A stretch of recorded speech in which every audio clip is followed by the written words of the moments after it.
Welcome to Simplified UPSC by PPP, where we listen, learn, and grow together. Detailed lecture notes in English and Hindi, plus practice questions for prelims and mains, only on our Telegram channel. Link in description. Like and subscribe for more. नमस्कार।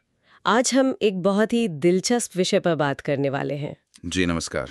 ये विषय है मानव भूगोल का एक कह सकते हैं बुनियादी अध्याय, कक्षा 12 एनसीईआरटी की किताब फंडामेंटल्स ऑफ ह्यूमन ज्योग्राफी का चैप्टर 2, विश्व जनसंख्या, इसका वितरण, घनत्व और वृद्धि। हाँ, ये चैप्टर काफी महत्वपूर्ण है क्योंकि ये हमें समझाता है कि दुनिया में लोग कहाँ बसे हैं, क्यों बसे हैं और समय के साथ आबादी कैसे बदल रही है। बिल्कुल। और ये सिर्फ भूगोल के लिए नहीं, यूपीएससी की तैयारी या सामान्य ज्ञान के लिए भी बहुत जरूरी है। सही कहा। तो आज हम इस अध्याय को सिर्फ पढ़ेंगे नहीं, बल्कि इसके पीछे के पैटर्न को समझने की कोशिश करेंगे। हाँ, कि ये दुनिया की आबादी इतनी अलग अलग क्यों बटी हुई है, कहीं ज्यादा कहीं कम। तो चलिए शुरू करते हैं। पहली चीज जो एकदम से ध्यान खींचती है वो है ये कि आबादी कितनी असमान रूप से फैली हुई है। जी। एक आंकड़ा है जो कहता है कि दुनिया के करीब 90% जनसंख्या पृथ्वी के सिर्फ 10% भूभाग पर रहती है। हाँ, ये काफी चौंकाने वाला तथ्य है। बिल्कुल। मतलब कुछ इलाके तो बहुत घनी आबादी वाले हैं, जैसे दक्षिण एशिया, पूर्वी एशिया, पश्चिमी यूरोप या फिर उत्तर पूर्वी अमेरिका। जी। और दूसरी तरफ बहुत बड़े बड़े इलाके लगभग खाली हैं। ये अंतर तो बहुत ज्यादा है। सही कहा। और इसी असमानता को ठीक से समझने के लिए हम एक कॉन्सेप्ट इस्तेमाल करते हैं, जनसंख्या घनत्व या पॉपुलेशन डेंसिटी। हाँ, डेंसिटी। इसका मतलब है कि प्रति वर्ग किलोमीटर एरिया में औसतन कितने लोग रहते हैं। अच्छा। अगर आप दुनिया का नक्शा देखें, जैसे किताब में भी दिया है फिगर 2.2, तो साफ पता चलता है। हाँ, उसमें रंगों से दिखाया है। बिल्कुल। कहीं एकदम गहरा रंग है, बहुत ज्यादा घनत्व, जैसे अपने गंगा के मैदान या चीन के पूर्वी तट पर, और कहीं एकदम हल्का रंग, जैसे सहारा रेगिस्तान या साइबेरिया। तो ये घनत्व हमें एक आइडिया देता है कि किस इलाके पे कितना दबाव है। जी, जमीन के हर टुकड़े पर इंसानों का कितना बोझ है, ये पता चलता है। तो फिर सवाल ये है कि ऐसा क्यों है? क्या कारण है कि लोग कुछ खास जगहों पर ही रहना ज्यादा पसंद करते हैं? हाँ। चलिए पहले भौगोलिक या जो प्राकृतिक कारण है उनकी बात करते हैं, ज्योग्राफिकल फैक्टर्स जिन्हें कहते हैं। जी, इसमें सबसे पहला और सबसे जरूरी कारक है पानी की उपलब्धता, अवेलेबिलिटी ऑफ वाटर। पानी तो खैर जीवन के लिए सबसे जरूरी है। बिल्कुल। पीने के लिए, नहाने धोने, खाना पकाना, फिर खेती के लिए, जानवरों के लिए, उद्योगों के लिए, यहाँ तक कि नाव चलाने परिवहन के लिए भी हाँ, पानी चाहिए ही चाहिए। इसलिए आप देखेंगे कि जो पुरानी सभ्यताएं हैं या जो आज भी सबसे घनी आबादी वाले इलाके हैं, वो ज्यादातर नदी घाटियों में ही हैं। जैसे नील नदी घाटी। हाँ, जैसे मिस्र में नील नदी घाटी या भारत बांग्लादेश में गंगा ब्रह्मपुत्र का डेल्टा। जहाँ पानी आसानी से मिलता है वहीं बसावट ज्यादा होती है। पानी के बाद मेरे ख्याल से जमीन कैसी है, भू आकृति, लैंडफॉर्म्स, वो भी मायने रखता होगा। निश्चित रूप से। आप खुद सोचिए, पहाड़ों पर रहना और खेती करना ज्यादा आसान है या समतल मैदानों में? मैदानों में ही आसान होगा। हाँ, समतल मैदान या जो हल्की ढलान वाली जमीन होती है, वहां खेती करना आसान है। सड़कें बनाना, रेल लाइन बिछाना, फैक्ट्रियां लगाना, सब सुविधाजनक होता है। इसीलिए दुनिया के ज्यादातर बड़े शहर और घनी आबादी वाले कृषि क्षेत्र आपको मैदानों में ही मिलेंगे। पहाड़ी इलाके जैसे हिमालय हैं या एंडीज पर्वत हैं, वहां जीवन मुश्किल होता है, तो आबादी भी कम होती है। और जलवायु, क्लाइमेट का कितना असर होता है? जलवायु का भी बहुत बड़ा रोल है। देखिए, इंसान ना तो बहुत ज्यादा गर्मी झेल सकता है, ना बहुत ज्यादा ठंड। सही बात है। तो जो इलाके बहुत गर्म हैं, जैसे रेगिस्तान, सहारा या थार, या जो बहुत ठंडे हैं, जैसे ध्रुवीय प्रदेश या साइबेरिया, वहां रहना मुश्किल है।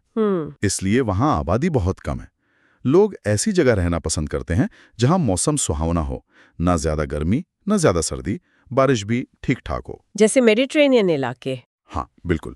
भूमध्य सागरीय प्रदेश अपनी इसी अच्छी जलवायु के लिए जाने जाते हैं। वहां बहुत पुराने समय से घनी बस्तियां हैं। भौगोलिक कारकों में एक और अहम चीज है मिट्टी, सॉइल्स। मिट्टी?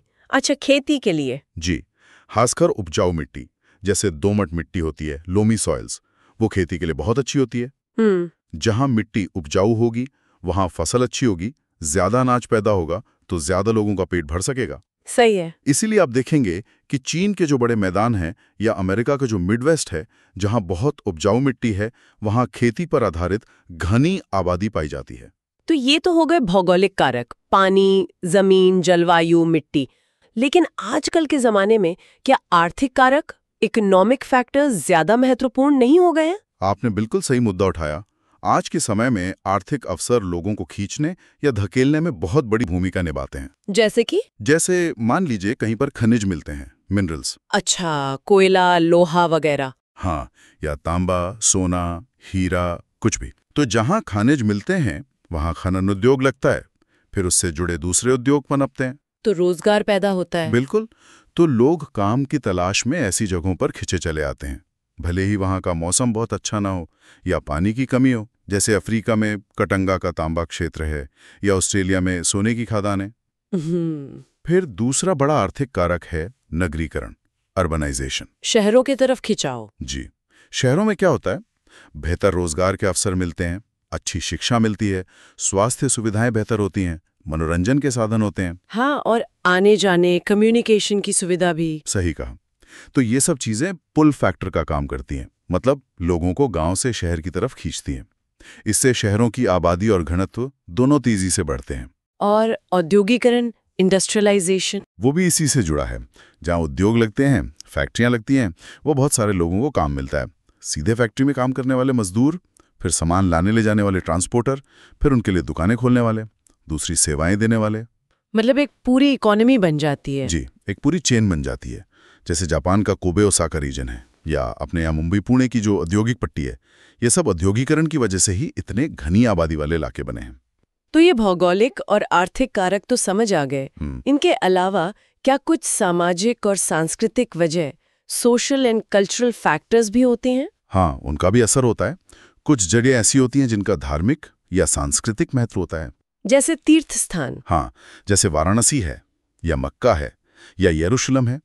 ये शहर धार्मिक आस्था के बड़े केंद्र हैं, तो बहुत से लोग इन कारणों से भी वहां रहना या बसना पसंद करते हैं। दूसरी तरफ अगर कहीं सामाजिक या राजनीतिक अशांति हो, मतलब लड़ाई झगड़ा, दंगे या सरकार अस्थिर न हो, तो लोग वहां से जाना चाहेंगे। हाँ, सुरक्षा भी तो जरूरी है। बिल्कुल। सुरक्षा की कमी एक बड़ा पुश फैक्टर बन जाता है, जो लोगों को वो जगह छोड़ने पर मजबूर करता है। और कई बार सरकारें भी दखल देती हैं। वो कुछ खास इलाकों में लोगों को बसने के लिए प्रोत्साहित करती हैं। कैसे? जैसे मान लीजिए कोई इलाका बहुत पिछड़ा है या आबादी बहुत कम है, तो सरकार वहां बसने वालों को सस्ती जमीन दे सकती है, या नौकरी में प्राथमिकता दे सकती है, या कोई और सुविधा दे सकती है। इसे इंसेंटिव्स कहते हैं, ताकि आबादी का वितरण थोड़ा संतुलित हो सके। अच्छा, तो ये सारे कारक मिलकर तय करते हैं कि कहाँ कितने लोग रहेंगे। जी। अब बात करते हैं जनसंख्या के बदलाव की, मतलब समय के साथ आबादी का बढ़ना या घटना, जिसे पॉपुलेशन ग्रोथ कहते हैं। ये क्या होता है और इसे कैसे देखते हैं? ये सरल भाषा में कहें कि जनसंख्या वृद्धि का मतलब है किसी इलाके में दो अलग अलग समय के बीच रहने वाले लोगों की संख्या में कितना बदलाव आया। ये बदलाव पॉजिटिव भी हो सकता है, नेगेटिव भी हो सकता है। बिल्कुल। अगर लोगों की संख्या बढ़ी है तो उसे पॉजिटिव ग्रोथ कहेंगे, अगर घटी है तो नेगेटिव ग्रोथ। अच्छा। इसे हम दो तरह से बता सकते हैं। एक तो कुल संख्या में, जैसे कहें कि 10 साल में आबादी 50,000 बढ़ गई। दूसरा तरीका है प्रतिशत में बताना, जिसे जनसंख्या की वृद्धि दर यानी ग्रोथ रेट ऑफ पॉपुलेशन कहते हैं। जैसे कहें कि आबादी 2% की दर से बढ़ी। ठीक है। यहाँ दो और शब्द समझना जरूरी है। एक है जनसंख्या की प्राकृतिक वृद्धि, नेचुरल ग्रोथ। नेचुरल ग्रोथ ये क्या है? ये सिर्फ जन्म और मृत्यु के अंतर से तय होती है। मतलब कितने बच्चे पैदा हुए, बर्थ्स, और कितने लोगों की मृत्यु हुई, डेथ्स। अगर जन्म ज्यादा है मृत्यु से, तो प्राकृतिक वृद्धि होगी। अच्छा, इसमें माइग्रेशन शामिल नहीं है?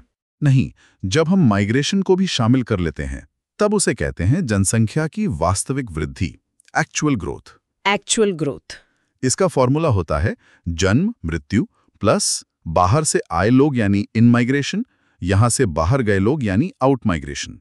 किसी भी देश या शहर की आबादी असल में इसी एक्चुअल ग्रोथ से घटती या बढ़ती है। समझ गया। तो इसका मतलब ये हुआ कि जनसंख्या में बदलाव के 3 मुख्य हिस्से या कंपोनेंट्स हुए: जन्म, मृत्यु और प्रवास। बिल्कुल, बर्थ्स, डेथ्स एंड माइग्रेशन। इन्हें थोड़ा और विस्तार से समझते हैं। जन्म दर को कैसे नापते हैं? जन्म दर के लिए हम अक्सर एक टर्म इस्तेमाल करते हैं, अशोधित जन्म दर, क्रूड बर्थ रेट या CBR। Crude birth rate. इसका मतलब होता है कि किसी एक साल में प्रति 1000 लोगों पर कितने जीवित बच्चे पैदा हुए। अच्छा, प्रति 1000 पर। हाँ, इसका एक फॉर्मूला भी है, CBR = B/P 1000। यहाँ B का मतलब है उस साल में हुए कुल जीवित जन्म और P का मतलब है उस साल के बीच की अनुमानित आबादी। ठीक है। और मृत्यु दर? उसी तरह अशोधित मृत्यु दर है क्रूड डेथ रेट या CDR। CDR। इसका मतलब है एक साल में प्रति 1000 लोगों पर कितनी मौतें हुई। इसका फॉर्मूला है CDR = D/P 1000। यहाँ D का मतलब है उस साल में हुई कुल मौतें। मृत्यु दर किन चीजों पर निर्भर करती है? मृत्यु दर पर कई चीजों का असर होता है, जैसे उस इलाके में लोगों की उम्र क्या है। अगर बूढ़े लोग ज्यादा हैं तो मृत्यु दर ज्यादा हो सकती है। हाँ। फिर स्वास्थ्य सेवाएं कैसी हैं, लोगों का खान पान कैसा है, आर्थिक स्थिति कैसी है, इन सब बातों का असर पड़ता है। और तीसरा फैक्टर? प्रवास, माइग्रेशन, यानी लोगों का एक जगह से दूसरी जगह जाना। ये कैसे जनसंख्या बदलता है? हाँ, प्रवास आजकल जनसंख्या बदलाव का एक बहुत ही महत्वपूर्ण कारक बन गया है, खासकर अगर हम किसी शहर या राज्य के स्तर पर देखें।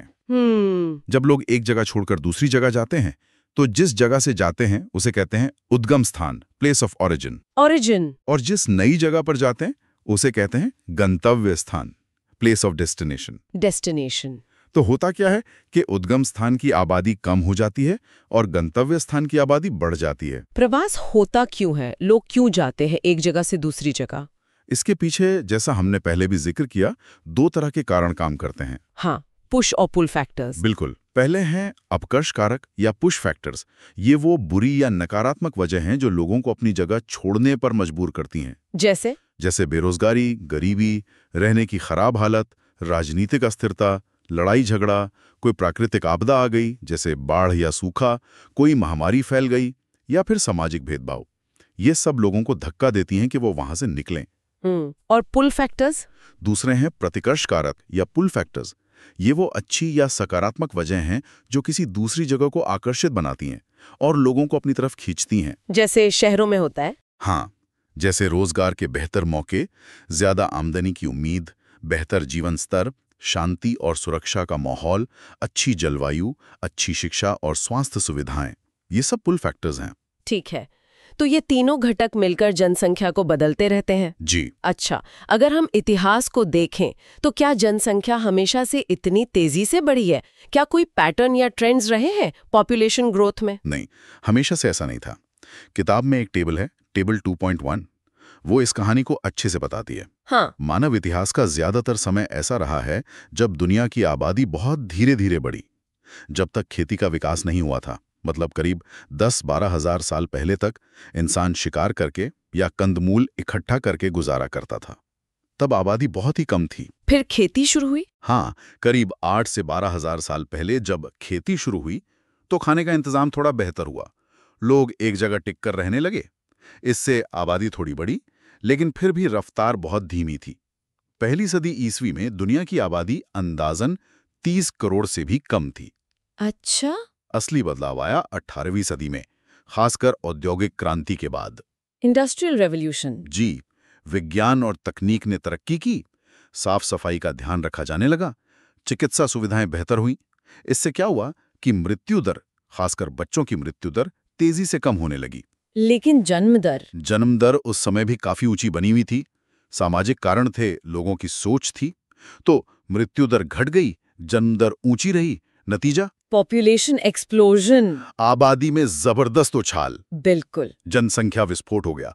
आप देखिए, दुनिया की आबादी को 1 अरब तक पहुंचने में लाखों साल लग गए, लेकिन उसके बाद 1 अरब से 2 अरब होने में सिर्फ 130 साल लगे, 1800 से 1930। बाप रे। और फिर रफ्तार और तेज होती गई। 5 अरब से 6 अरब होने में तो सिर्फ 12 साल लगे, 1987 से 1999। सिर्फ 12 साल? ये तो वाकई सोचने वाली बात है। इसका मतलब ये हुआ कि आबादी के दोगुना होने का जो समय है, डबलिंग टाइम, वो लगातार कम होता गया। हाँ, बिल्कुल। टेबल 2.1 यही दिखाता है। पहले हजारों साल लगते थे दुगना होने में, फिर सदियां और फिर कुछ दशक ही लगने लगे। लेकिन क्या ये पूरी दुनिया में एक जैसा रहा? नहीं, यहीं पर एक महत्वपूर्ण बात है। ये जो तेज वृद्धि हुई ये पूरी दुनिया में एक समान नहीं हुई, इसमें बहुत ज्यादा क्षेत्रीय भिन्नता है। अच्छा। एक और टेबल है किताब में, टेबल 2.2, वो कुछ देशों के उदाहरण देती है। आप देखेंगे कि कुछ विकासशील देश हैं, खासकर अफ्रीका के, जहां वृद्धि दर बहुत ज्यादा रही है या अब भी है। वहीं दूसरी तरफ जो विकसित देश हैं, यूरोप के या उत्तरी अमेरिका के, वहां वृद्धि दर बहुत कम हो गई है। कुछ देशों में तो आबादी घट भी रही है, मतलब नेगेटिव ग्रोथ रेट है, जैसे लातविया का उदाहरण दिया है। तो मतलब विकसित देश अपनी आबादी को दुगना करने में अब बहुत ज्यादा समय ले रहे हैं। हाँ, विकासशील देशों की तुलना में बहुत ज्यादा। आज दुनिया में ज्यादातर जनसंख्या वृद्धि विकासशील देशों में ही हो रही है। इसका मतलब आर्थिक विकास और जनसंख्या वृद्धि में कोई संबंध है? हाँ, आमतौर पर एक नकारात्मक सहसंबंध, नेगेटिव कोरिलेशन देखा जाता है। मतलब जैसे जैसे कोई देश आर्थिक रूप से विकसित होता है, साक्षरता बढ़ती है, स्वास्थ्य सेवाएं बेहतर होती हैं, वैसे वैसे वहां की जनसंख्या वृद्धि दर धीमी होती जाती है। और ये भी ध्यान लेने वाली बात है कि अगर वृद्धि दर सुनने में कम भी लगे, मान लीजिए 1% या 1.4% सालाना, जी, लेकिन जब आप इसे दुनिया की अरबों की आबादी पर लागू करते हैं तो हर साल जुड़ने वाले लोगों की संख्या लाखों करोड़ों में होती है। बिल्कुल सही। छोटी सी दिखने वाली दर का भी कुल संख्या पर बहुत बड़ा असर पड़ता है। क्या कोई ऐसा मॉडल या सिद्धांत है जो हमें ये समझने में मदद करे कि भविष्य में किसी देश की जनसंख्या कैसे बदल सकती है? ये जो पैटर्न हम देख रहे हैं, पहले धीमी वृद्धि, फिर तेज, फिर धीमी, इसे समझाने के लिए। हाँ, बिल्कुल है। एक बहुत महत्वपूर्ण सिद्धांत है जिसे जनांकिकीय संक्रमण सिद्धांत या डेमोग्राफिक ट्रांजिशन थ्योरी कहते हैं। Demographic transition theory. ये सिद्धांत किसी भी इलाके के भविष्य की आबादी का अनुमान लगाने और उसके पैटर्न को समझने में मदद करता है। ये क्या कहता है? ये सिद्धांत बताता है कि जैसे जैसे कोई समाज उन्नति करता है, मतलब ग्रामीण, खेतीहर और कम पढ़े लिखे समाज से शहरी, औद्योगिक और पढ़े लिखे समाज की तरफ बढ़ता है, तो वहां की जनसंख्या की विशेषताएं बदलती हैं। कैसे बदलती हैं? शुरू में क्या होता है कि जन्म दर भी बहुत ज्यादा होती है और मृत्यु दर भी बहुत ज्यादा होती है। फिर धीरे धीरे मृत्यु दर कम होने लगती है, लेकिन जन्म दर ऊंची बनी रहती है। फिर जन्म दर भी कम होने लगती है और आखिर में जन्म दर और मृत्यु दर दोनों ही बहुत कम हो जाती हैं। अच्छा, तो ये एक तरह का साइकिल है। हाँ, ये बदलाव कुछ चरणों या स्टेजेस में होता है। इसे ही जनांकीय के चक्र या डेमोग्राफिक साइकिल कहते हैं। इसके स्टेजेस क्या है? मोटे तौर पर हम इसे कुछ स्टेजेस में बांट सकते हैं। इसमें जन्म दर भी बहुत ज़्यादा हाई बर्थ रेट होती है और मृत्यु दर भी बहुत ज़्यादा हाई डेथ रेट होती है। बीमारियां, महामारियां, खाने की कमी आम होती है। तो आबादी या तो स्थिर रहती है या बहुत धीरे धीरे बढ़ती है। औद्योगिक क्रांति से पहले दुनिया के ज़्यादातर देश इसी स्टेज में थे। ठीक है, फिर स्टेज 2, इसमें स्वास्थ्य और सफाई की स्थिति सुधरने लगती है, तो मृत्यु दर तेजी से गिरने लगती है, फॉलिंग डेथ रेट। लेकिन जन्म दर अभी भी ज्यादा ही बनी रहती है, हाई बर्थ रेट। लोगों की सोच, सामाजिक मान्यताएं बदलने में समय लगता है। नतीजा, जन्म ज्यादा, मौतें कम, आबादी बहुत तेजी से बढ़ती है। इसी को पॉपुलेशन एक्सप्लोजन वाला फेज कहते हैं। बहुत से विकासशील देश अभी इसी स्टेज के आसपास हैं या इससे गुजर रहे हैं। फिर स्टेज 3। अब जनसंख्या वृद्धि की रफ्तार धीमी पड़ने लगती है। अच्छा। और आखिरी स्टेज 4। इसमें जन्म दर और मृत्यु दर दोनों ही बहुत कम हो जाती हैं। लो बर्थ रेट, लो डेथ रेट। आबादी या तो लगभग स्थिर हो जाती है या बहुत ही धीमी गति से बढ़ती है। ज्यादातर विकसित देश जैसे पश्चिमी यूरोप के देश, अमेरिका, कनाडा, जापान अब इसी स्टेज में है। क्या इसके आगे भी कोई स्टेज है? हाँ, कुछ एक्सपर्ट्स अब एक 5वें स्टेज की भी बात करने लगे हैं। इसमें जन्म दर इतनी कम हो जाती है कि वो मृत्यु दर से भी नीचे चली जाती है। मतलब जितने लोग मर रहे हैं उतने बच्चे पैदा नहीं हो रहे, तो आबादी असल में घटने लगती है। जैसे जापान में हो रहा है। हाँ, जापान या कुछ पूर्वी यूरोप के देश इसके उदाहरण हैं। तो ये मॉडल तो काफी उपयोगी है समझने के लिए कि देश कैसे इवॉल्व कर रहे हैं जनसंख्या के मामले में। जी बिल्कुल। अच्छा, आखिर में बढ़ती हुई जनसंख्या और जो हमारे संसाधन हैं, रिसोर्सेस, उनके बीच के संबंध पर भी अध्याय में कुछ बात की गई है। शायद माल्थस का जिक्र है। हाँ, थॉमस माल्थस 1798 में उन्होंने अपना एक सिद्धांत दिया था जिसका जिक्र किताब में है। क्या कहा था उन्होंने? माल्थस ने एक तरह से चेतावनी दी थी। उनका कहना था कि जो जनसंख्या है वो ज्यामितीय अनुपात में बढ़ती है, मतलब 2 गुनी रफ्तार से, जैसे 2, 4, 8, 16। Geometric progression. हाँ, जबकि जो खाद्य उत्पादन है, अनाज वगैरह, वो अंकगणितीय अनुपात में ही बढ़ पाता है, जैसे 2, 3, 4, 5। Arithmetic progression. जी, तो उनका निष्कर्ष था कि एक समय ऐसा आएगा जब आबादी खाने की आपूर्ति से कहीं ज्यादा हो जाएगी। तो फिर क्या होगा? माल्थस का मानना था कि प्रकृति खुद ही इस असंतुलन को ठीक करेगी। कैसे? अकाल, बीमारी और युद्ध के जरिए। इन्हें उन्होंने पॉजिटिव चेक्स या फिजिकल चेक्स कहा। मतलब ये चीजें होंगी और आबादी अपने आप कम हो जाएगी। ये तो बड़ी निराशावादी बात हुई। हाँ, इसीलिए उन्होंने इससे बचने के लिए निवारक नियंत्रणों, प्रिवेंटिव चेक्स की सलाह दी थी, जैसे देर से शादी करना, आत्मसंयम रखना, ताकि जन्म दर कम रहे। क्या माल्थस की बात सही साबित हुई? पूरी तरह से तो नहीं, क्योंकि माल्थस ने शायद ये अंदाजा नहीं लगाया था कि विज्ञान और तकनीक इतनी तरक्की कर लेंगे कि खाद्य उत्पादन भी बहुत तेजी से बढ़ाया जा सकेगा। हाँ, ग्रीन रेवोल्यूशन वगैरह। बिल्कुल, लेकिन माल्थस का जो मूल विचार था कि अगर आबादी बिना सोचे समझे बढ़ती रही तो संसाधनों पर बहुत ज्यादा दबाव पड़ेगा, वो विचार आज भी बहुत प्रासंगिक है। हाँ, सस्टेनेबल डेवलपमेंट की जो बात होती है। जी, टिकाऊ विकास की बहस में माल्थस के विचारों का महत्व आज भी है कि हमें जनसंख्या और संसाधनों के बीच एक संतुलन बनाकर चलना होगा। बिल्कुल। तो चलिए इस पूरी चर्चा को समेटते हैं। हमने आज समझा कि दुनिया में जो आबादी का फैलाव है वो बहुत ही असमान है। जी, इसके पीछे कई तरह के कारक काम करते हैं। भौगोलिक कारक जैसे पानी, जमीन की बनावट, जलवायु, मिट्टी। फिर आर्थिक कारक जैसे खनिजों का मिलना, शहरों का विकास, उद्योगों का लगना। और सामाजिक सांस्कृतिक कारक भी जैसे धर्म, शांति या फिर सरकारी नीतियां। हाँ, फिर हमने देखा कि जनसंख्या वृद्धि या बदलाव के 3 मुख्य घटक हैं: जन्म दर, मृत्यु दर और प्रवास। और प्रवास के पीछे पुश और पुल फैक्टर्स काम करते हैं। हमने ये भी समझा कि ऐतिहासिक रूप से जनसंख्या वृद्धि धीमी थी, फिर कृषि और खासकर औद्योगिक क्रांति के बाद इसमें तेजी आई। लेकिन आज विकसित और विकासशील देशों में इसके पैटर्न बहुत अलग-अलग हैं। जी, और इन बदलावों को समझने के लिए हमने जनांकीय संक्रमण मॉडल, डेमोग्राफिक ट्रांजिशन मॉडल को भी देखा, जिसके अलग-अलग चरण हैं। ठीक है। अब जब हम ये सब समझ चुके हैं तो एक सवाल मन में आता है जिस पर शायद श्रोता भी सोच सकते हैं। हाँ, जरूर। हम देख रहे हैं कि दुनिया के अलग-अलग हिस्से डेमोग्राफिक ट्रांजिशन के अलग-अलग स्टेजेस में हैं। कहीं आबादी बहुत तेजी से बढ़ रही है, खासकर युवा आबादी। कहीं आबादी बूढ़ी हो रही है और शायद घट भी रही है।